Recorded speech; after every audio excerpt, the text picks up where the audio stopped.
already. The Vinny K Show, Third Strike Radio. Hello, and we have on the phone Jim Noonan, spawn of Jimmy Noonan, unrelated cousin of Will Noonan, our local movie guru for Third Strike. What's going on, Jim? How you doing, buddy? I am fantastic. Busy just watching tons of movies for the award season. And let me ask you, the awards are coming up, but let me ask you, were you in Sundance? No, I wasn't.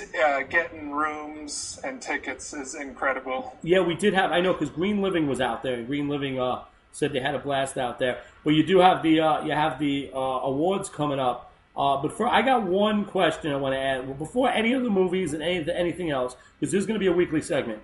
But one question. Did you see, because I was looking for your review and I missed it, did you see that comedy movie that came out? Was it Movie 42 or something stupid like that? Movie 43. Movie 43, was that what it's called? How was that? It was quite terrible. Was it? Yeah. See, I had high hopes for that movie. I wanted to go see that. It's interesting how they set it up. It's basically like a bunch of little skits, almost. Right, that's what it looked like. 4 or 5 minutes at a pop. Yeah, that's what it looked like. That's what it looked like from the commercial. Yeah, but the problem was the first 3 or 4, which were a lot in the commercials, were really funny, and then after that, it just kind of got monotonous and boring. And so they used all the good lines on the commercials. Yeah, kind of. I mean, the boyfriend and girlfriend where she wants him to go to the bathroom on her, and Hugh Jackman had nuts on his neck.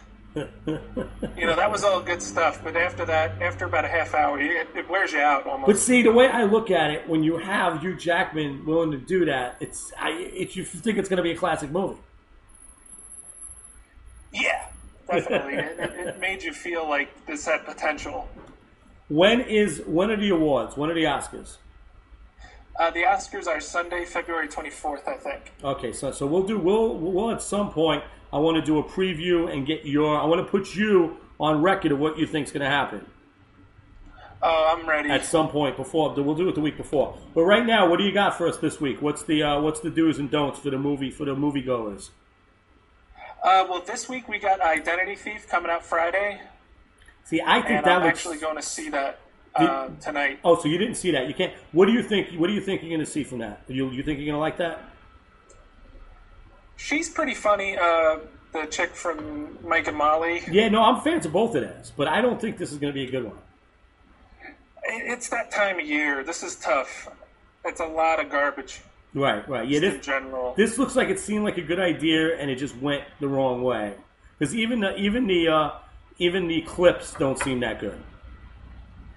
Yeah, and I think it's going to have the same problem as maybe Movie 43. Like, you're going to really be into the first, 30 minutes, and then it's going to kind of drag on for another hour, and then it'll end.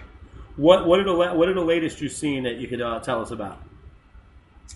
Let me pull out. I see so much stuff right now. Warm Bodies. Oh, see, that I want to see. If there's one movie out there I want to see now, I want to see that.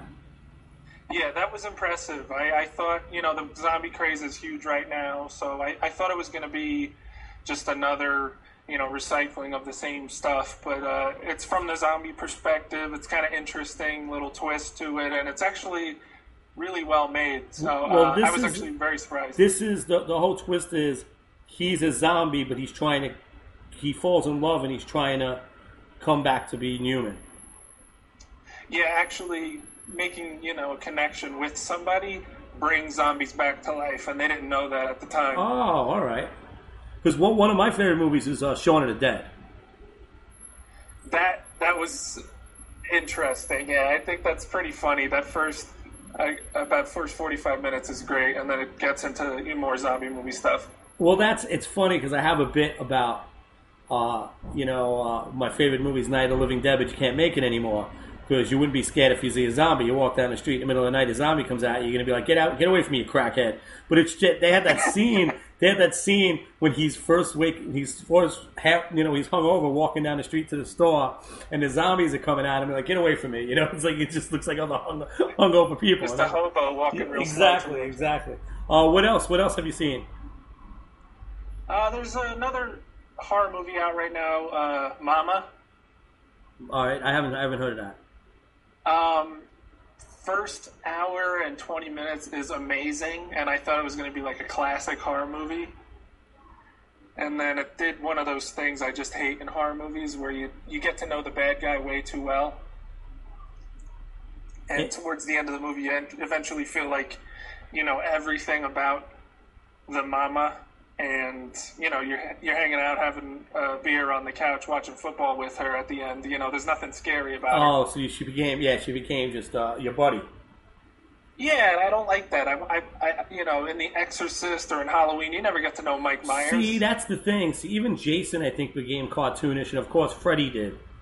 More people were cheering for Freddy than the kids by the end of the Nightmare on Elm Street. But you're right. Michael Myers is always scared crapless of Michael Myers, and The Exorcist and anything unseen. Those are always the scarier ones. Yeah. In Jaws, you don't know anything about the shark. You don't know what its feelings are, its motivations. You don't care. All right, give me one more before we take off. Broken City. That was a solid movie. Mark Wahlberg, Russell Crowe. Oh yeah, I saw that, and it looked like it was going to be a good movie. But you know what? You get weary. There was so many times you got optimistic about a movie like this, and it was just a major letdown. But you're saying this one wasn't? It wasn't. I mean, it's this time of year, so nothing has come out that's amazing. But that one, for the most part, was a solid movie compared to the Schwarzenegger Last Stand and all the other crap that's coming out right now. Right. Yeah, Schwarzenegger actually, he signed on to be to Terminator 5? Yes, I've heard of that. I don't know what. I mean, the full CG Terminator was fine in the last movie. I don't think they need him. You have Sylvester Stallone still an action hero. So it's old man action heroes. That's what we get. It's funny. You'd think by now, like especially me, I'm older than you. At this point, I'd be saying, when I was a kid, we had Schwarzenegger and Stallone as action heroes. Everybody's still got Schwarzenegger and Stallone as action heroes. It's ridiculous. And Bruce Willis is doing Die Hard. And that's right. And Bruce Willis is doing the new Die Hard with his kid. And his kid, supposedly his son's in it too. What do you call it? All right, well, we're going to be doing this every week. Give them your website quick. You ever need movie reviews, go check out Jim Noonan. What's the website? It's JimNoonanMedia.com, and same thing as my Twitter handle, Jim Noonan Media. Follow Jim Noonan. He's for us here at he's our movie guru here at Third Strike Radio, and I'll touch base with you next week again. Thanks, Jim. Thank you. Appreciate it.